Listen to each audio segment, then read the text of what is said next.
విందు భోజనాలను గూర్చి ఉపమానం చెప్పిన యేసుక్రీస్తు ప్రభునామంలో అందరికీ వందనములు. ఇప్పుడు మనం చదువుకున్న వాక్యం లోకసువార్త 14:15-21 వరకు.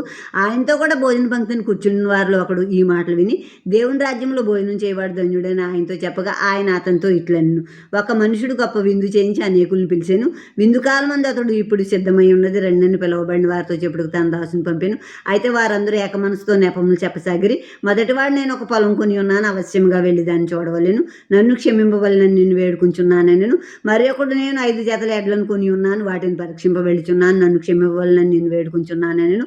మరి ఒకడు, నేను ఒక స్త్రీని వివాహం చేసుకుని ఉన్నాను, అందుచేత నేను రాలేను.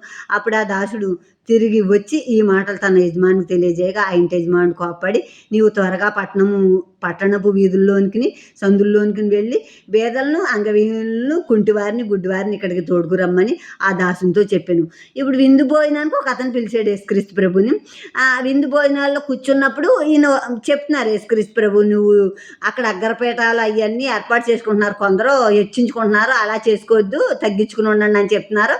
అలాగే విందు భోజనాలు ఏర్పాటు చేసినప్పుడు నువ్వు పేదవారిని పిలు, గుడ్డివారిని, కుంటివారిని, అంగవిహీనుని, అలాంటి పేదవారిని పిలు అని చెప్పారు.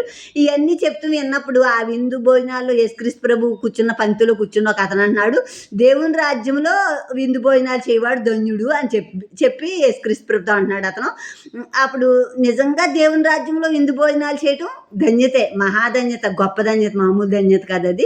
దేవుని రాజ్యంలో విందు భోజనాలు చేయటం దాని మీద ఒక ఉపమానం చెప్తున్నారు. అది పరలోక రాజ్య సంబంధమైందే. ఇప్పుడు ఇది లోక సంబంధమైన ఇది చెప్పారు, అర్థమయ్యేలాగా ఇలా చెప్పారు మనకి. ఒక యజమానుడు విందు చేయించాడు, గొప్ప విందు చేయించి ఇరుగు పొరుగు వారిని, బంధుమిత్రులను అందరినీ పిలిచాడు, స్నేహితులను అందరినీ పిలిచి విందు సిద్ధమైంది, ఇప్పుడు వాళ్ళందరినీ పిలుచుకురా అని తన దాసుని పంపినప్పుడు ఆ దాసుడు వెళ్ళి పిలిచినప్పుడు ఒక అతను అంటున్నాడు, నేను పొలం కొన్నాను, ఆ పొలాన్ని చూడటానికి వెళ్తున్నాను అన్నాడు. అంటే పొలాన్ని చూసే కొంటాడు కదా, చూడకముందు కొండ కదా, చూసి బాగుందంటేనే కొంటాడు. మళ్ళీ కొనేసాక ఏం చూస్తాడు అంటే నెపములు చెప్తున్నాడు, సాగులు చెప్తున్నాడు రావటానికి ఇష్టం లేక.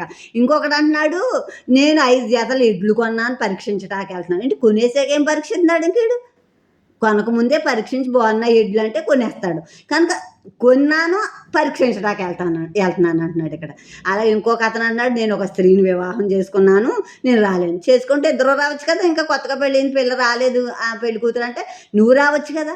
కానీ నెపములు, వంకలు, సాకులు చెప్పడం, రావటం ఇష్టం లేక సాకులు చెప్పడం అనమాట. అలాగే ఈ రోజున దేవుని పిలుపుని అందరూ తిరస్కరించుకుంటున్నారు, వద్దనుకుంటున్నారు, తృణీకరించుకుంటున్నారు, అపహాస్యం చేస్తున్నారు. మళ్ళీ దేవుణ్ణి అపహాస్యం చేస్తే దేవుడేమి చేతగాని వాడు కాదు, రోషం గల దేవుడు, దహించే అగ్ని, భయంకరుడైన దేవుడు ఆయన.